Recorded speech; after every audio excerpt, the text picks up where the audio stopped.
இப்போது நான் முன்னாடி போட்ட மாதிரி HTML ஹெட்டு உள்ள டைட்டிலில் டேபிள்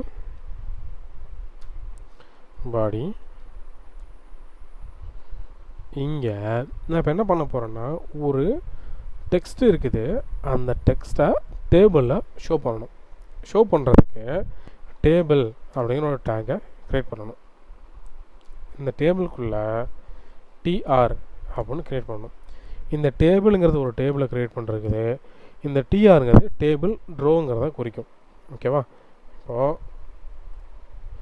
ரோ அப்படின்னா இது இப்படி வர்றது, காலம் அப்படின்னா இப்படி வர்றது.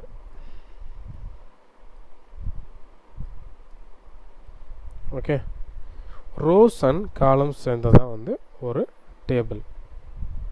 ஓகேவா? இதுக்குள்ளே நம்ம டெக்ஸ்ட்டு கொண்டு வரலாம். இந்த டேபிள் ரோவை க்ரியேட் பண்ணுறதுக்கான டேகை என்ட்ரு பண்ணியாச்சு. இப்போது நம்ம என்ன க்ரியேட் பண்ண போகிறோம் அப்படின்னா டிடினா என்ன அப்படின்னா டேபிள் டேட்டா உள்ளே இருக்கக்கூடிய செல்லை டிக்ளேர் பண்ணுறது. ஓகேவா? இப்போது இந்த இடத்துல ஒரு டெக்ஸ்ட் கொடுக்குறேன், ABCD அப்படின்னு கொடுக்குறேன். இதே மாதிரி இன்னொரு TD கொடுத்துட்டு நான் அதே டெக்ஸ்ட்டை காப்பி பண்ணியிருக்கேன். இந்த மாதிரி வந்து ஒரு 5 இது கொடுத்துக்கிறேன். மொத்தம் 5 இது இருக்குது. இது வந்து காலமில் டிக்ளேர் ஆகிருக்குது. ஓகேவா? அடுத்த ரோ வரணும் அப்படின்னா புதுசாக ஒரு TR க்ரியேட் பண்ணணும். இதில் TD அதே மாதிரி சாம்பிள் இவனுக்கு ஒரு டெக்ஸ்ட் கொடுக்குறேன், இதில் மல்டிபிள் கொடுக்குறேன். ஓகே, இப்படி தான் வந்து ஒரு டேபிளை டிக்ளேர் பண்ணணும். இப்போ எக்ஸாம்பிளுக்கு இந்த இடத்துல நான் வந்து லார்ஜ் டெக்ஸ்ட் கொடுக்குறேன்.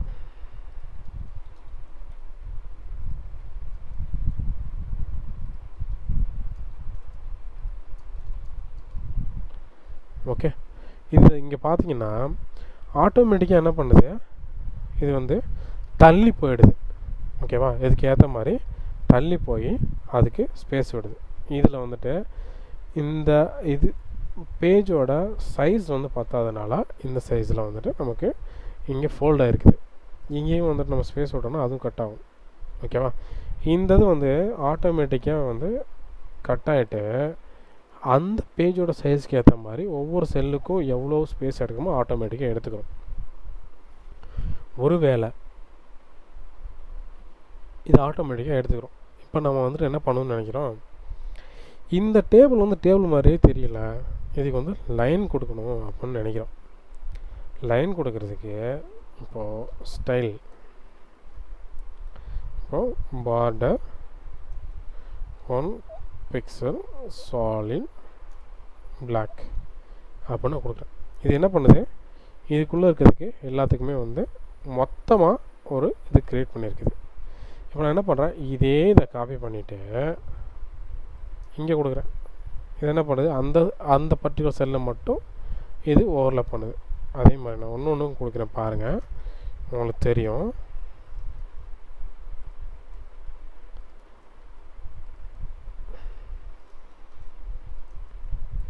இப்போ ஒன்று கொடுக்கும்போது என்ன ஆயிடுச்சு, ஒவ்வொன்றையும் சேர்த்துட்டு ஒரு பாக்ஸ் மாதிரி க்ரியேட் பண்ணியிருக்கு. இதை ஒரே லைனில் சிம்பிளாக கொடுக்கறதுக்கு இந்த டேபிளில் இருக்கக்கூடிய எல்லா விஷயத்தையும் மெர்ஜ் பண்ணி ஒரே டேபிளுக்குள்ளே கொண்டு வர மாதிரி, இந்த மாதிரி பாக்ஸாக இல்லாமல் ஒரே விஷயத்துக்குள்ளே கொண்டு வர்றதுக்கு இந்த ஸ்டைல் டேக் ஒன்று படித்தோம் இல்லைங்களா, இந்த ஸ்டைல் டேகை நம்ம மேலே டிக்ளேர் பண்ணுறோம் இந்த இடத்துல. ஓகே, ஸ்டைலில் மொத்தம் 3 டைப் இருக்குது. ஒன்று இன்லைன், இப்போ ஒரு நான் லைனில் எழுதுகிறேன் அப்படின்னா அது வந்து இன்லைனு.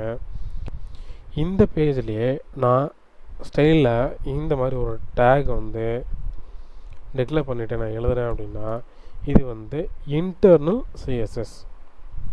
ஒருவேளை ஃபைல் வந்துட்டு வேறு இடத்துல வச்சுருக்கேன், இப்போ எக்ஸாம்பிளுக்கு இந்த இடத்துல ஒரு ஃபோல்டர் ஒன்று க்ரியேட் பண்ணுறேன், CSSன்னு வச்சுருக்கேன். இந்த CSSக்குள்ளே ஸ்டைலுங்கிற ஃபைல் ஒன்று வச்சுருக்கேன்.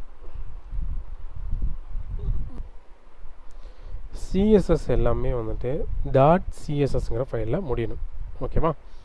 இப்போது இந்த ஃபைலில் நான் ஸ்டைல் எழுதி அந்த ஸ்டைலை நான் இங்கே யூஸ் பண்ண போகிறேன் அப்படின்னா இது வந்து எக்ஸ்டர்னல் சிஎஸ்எஸ்ன்னு சொல்லுவாங்க. ஓகேவா? ஃபஸ்ட்டு நம்ம இன்லைன் பார்த்தோம், இப்போ நம்ம இன்டர்னல் பார்க்கலாம். ஓகேவா? இந்த இடத்துல நான் இப்போ இந்த டேபிள் நேம் வந்து கால் பண்ணுறேன். ஒரு சிஎஸ்எஸ் நம்ம எழுத போகிறோம் அப்படின்னா ஐடியை வச்சோ சிஎஸ்எஸ் வச்சோ எழுதலாம் அப்படின்னு சொல்லி நம்ம பார்த்தோம். டைரெக்டாகவே வந்து டேபிளே கால் பண்ணலாம். டேக்கில் இந்த ஆட்ரிபியூட்ஸை டைரெக்டாகவே இந்த பர்டிகுலர் எலமெண்ட்டை நம்ம டைரெக்டாகவே அங்கே யூஸ் பண்ண முடியும். ஓகேவா? இப்போ நான் டேபிள் வச்சுருக்கேன். இந்த டேபிளுக்கு நான் என்ன கிளாஸ் கொடுத்துருக்கேன், நான் இப்போ ஃபஸ்ட்டு ஐடியும் கிளாஸும் எடுத்துடுறேன், டிசைன் பர்பஸஸ்க்காக எடுக்கிறேன். அப்படின்னு நீங்கள் எழுதலாம். இப்போது நான் இந்த ஸ்டைல் இருக்கா, இந்த ஸ்டைலில் இருக்கிற விஷயத்தை மட்டும் நான் காப்பி பண்ணி இங்கே போடுறேன். ஓகே, இங்கே ப்ரிவியூவில் பார்த்தீங்கன்னா எனக்கு இந்த ஓவரால் இருக்கா, ஓவரால் வந்து போகலை. இப்போ ஒரு வேளை நான் இதை ஹைட் பண்ணுறேன் அப்படின்னா இதை ரிமூவ் பண்ணிடலாம். ஓகே, இப்போது இதை நான் ஹைட் பண்ணுறேன். என்ன ஆயிடுச்சு, வெளியில் இருந்த அந்த பார்டர் போயிடுச்சு. இப்போது மறுபடியும் வந்துடுச்சு. ஸோ இப்படி தான் வந்துட்டு ஒரு பார்டரை நம்ம க்ரியேட் பண்ணியிருக்கோம். இந்த பார்டர் தான் சேம் பார்டர் தான் இதுக்கும் வருது. ரைட்டா?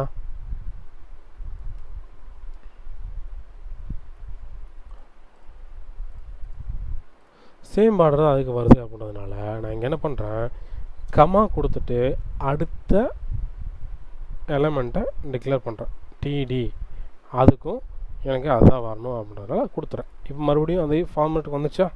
அடுத்து என்ன பார்க்க போகிறோன்னா, இப்படி கட்டங்கட்டமாக வந்து தனித்தனியாக இருக்கிறது எல்லாமே வந்து ஒரே டேபிளாக கொண்டு வரதுக்கு என்னன்னு பார்க்கலாம். இந்த இதுக்கு வந்து நம்ம யூஸ் பண்ணுறோன்னா இந்த இடத்துல பார்டர் கொலாப்ஸ் அப்படின்னு கொடுக்குறேன். இப்போது இந்த இதுக்கும் இடையில வந்துட்டு டபுள் லைன் இருந்ததா, அதெல்லாம் கொலாப்ஸ் ஆகி ஒரே லைனாக வந்துச்சா. இப்போ பார்க்கும்போது டேபிள் ஃபார்மேட்டில் தெரியுதா, நம்ம முன்னாடி போட்ட மாதிரி பிஆர் டேக் இங்கே ஒன்று போடுறேன். ஏன்னா மேலே இருக்கிறது வந்து தெரியறதுக்காக நமக்கு வந்து டிஃப்ரென்ஸ் தெரியுதா. டேபிளுக்கு ஹெட்டிங்காக இருக்கும்போது நான் வேறு ஏதாவது கொடுக்க முடியுமான்னு கேட்டால் முடியும். இந்த இடத்துல டிடி இருக்கா, டிடிக்கு இப்போ டிஹெச் போடணும். டிஹெச் போட்டிங்கன்னா உங்களுக்கு இங்கே போல்ட் ஆகிட்டு இஷ்யூ ஆகும். இது வந்து டேபிள் ஹெட்டுன்னு சொல்லுவாங்க. எல்லாத்தையும் நான் டிஹெச்சாக மாற்றிடுறேன். இந்த மாதிரி ஹெட்டிங் டேகை வைக்கிறதுக்கு இது வந்துட்டு டிஹெச்னு மார்க் பண்ணுறாங்க. இந்த டிஹெச்சை ஏன் அதில் இருக்கக்கூடிய அந்த பார்டர்லாம் போயிடுச்சுன்னா நம்ம டிடிக்கு மட்டும்தான் எழுதியிருக்கோம், டிஹெச்சுக்கு எழுதலை. டிஹெச்சையும் நான் அதில் ஆட் பண்ணுறேன். இப்போது பார்டர் வந்துடுச்சு. இப்படி தான் வந்து ஒரு டேபிளை டிக்ளேர் பண்ணணும்.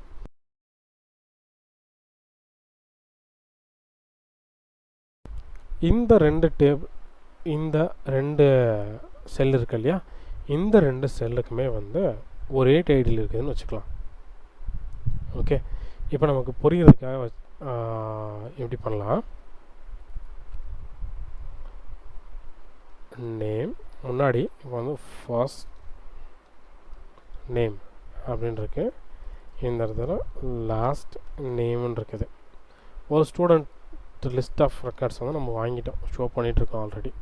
ஓகேவா? இந்த இடத்துல ஜான் மேத்யூ அப்படின்னு இங்கே இருக்குது.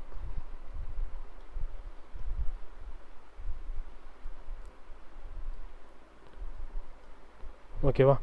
இப்போ ரெண்டு இடத்துலையும் நமக்கு ஃபஸ்ட் நேம்னு ஒன்று இருக்குது, லாஸ்ட் நேம்னு ஒன்று இருக்குது. தென் இதில் இந்த மாதிரி மல்டிபிள் நேம்ஸ் இருக்குதுன்னு வச்சுக்கோங்க. ஒன்று ரெண்டு இருந்தால் கூட ஜாயின் பண்ணி போட்டலாம். இது வந்து ஒரு 1000க்கு மேலே இருக்குன்னு நினச்சிக்கலாம். இப்போது இந்த ஃபஸ்ட் நேம் அண்ட் லாஸ்ட் நேமில் எனக்கு அப்படி வேணாம், மேலே வந்து டைட்டில் ஒன்று மட்டும் கொடுங்க அப்படின்னு சொல்கிறாங்க. ஓகேவா? அப்படின்னு சொல்லும்போது இந்த ரெண்டுக்கும் வந்துட்டு அதை பிரித்து இப்போது நான் இந்த லாஸ்ட் நேம் எடுத்துகிட்டு இந்த இடத்துல நேம் மட்டும் போடுறேன். இது என்ன ஆகுது, ஃபஸ்ட்டு இருக்கக்கூடிய செல்லுக்கு மட்டும்தான் வருது, செகண்ட் செல் வந்து சும்மா இருக்குது. இப்போது இதையும் மெர்ஜ் பண்ணி சென்டரில் கொண்டு வரணும். அதுக்கு நம்ம யூஸ் பண்ணுற கீவேர்டு தான் கால் ஸ்பேன் அப்படின்னு யூஸ் பண்ணுறோம். கால் ஸ்பேனில் நான் இப்போ 2ன்னு கொடுக்குறேன். இப்போ இந்த 2 காலம் சேர்ந்து ஒரே ஒரு காலம் ஆகிடுச்சா, ஒரே ஒரு செல் ஆகிடுச்சா, 2 செல்லை சேர்ந்து ஒரு செல் ஆகிடுச்சா. இப்படி தான் வந்து 2 செல்லை மெர்ஜ் பண்ணி ஒரு செல்லாக யூஸ் பண்ணுறதுக்கு கால் ஸ்பேன் நம்ம யூஸ் பண்ணுறோம். ஒருவேளை இப்போ நம்ம பார்த்தோம் அப்படின்னா இதே எக்ஸாம்பிள் நான் எடுத்துக்கிறேன். இந்த இடத்துல ஜான் அப்படிங்கிற நேம் இருக்குது, ஜானுங்கிற டேகை நான் எடுத்துட்டேன். ஓகேவா? இதே ஜான் இங்கேயும் வரும். ஆனால் வந்துட்டு 2 பேருக்குமே வந்து மாதேயூ தான் லாஸ்ட் நேமு. ஜான் வந்துட்டு 2க்குமே ஒன்றா இருக்கலாம் அப்படின்றதுனால எப்படி வைக்கிறோம் அப்படின்னா, இதில் நம்ம எப்படி கால் ஸ்பேன் யூஸ் பண்ணமோ அதே மாதிரி இங்கே ரோ ஸ்பேன் 2. இப்போது கால் ஸ்பேன் யூஸ் பண்ணால் காலம் 2 மெர்ஜ் ஆகிட்டு ஒரே செல்லில் நமக்கு கிடைக்கும். ரோ ஸ்பேன் யூஸ் பண்ணோம் அப்படின்னா 2 ரோ மெர்ஜ் ஆகிட்டு ஒரே ரோவில் நமக்கு ஒரு செல்லாக கிடைக்கும். இதுதான் வந்துட்டு கால் ஸ்பேனுக்கும் ரோ ஸ்பேனுக்கும் உள்ள வித்தியாசம்.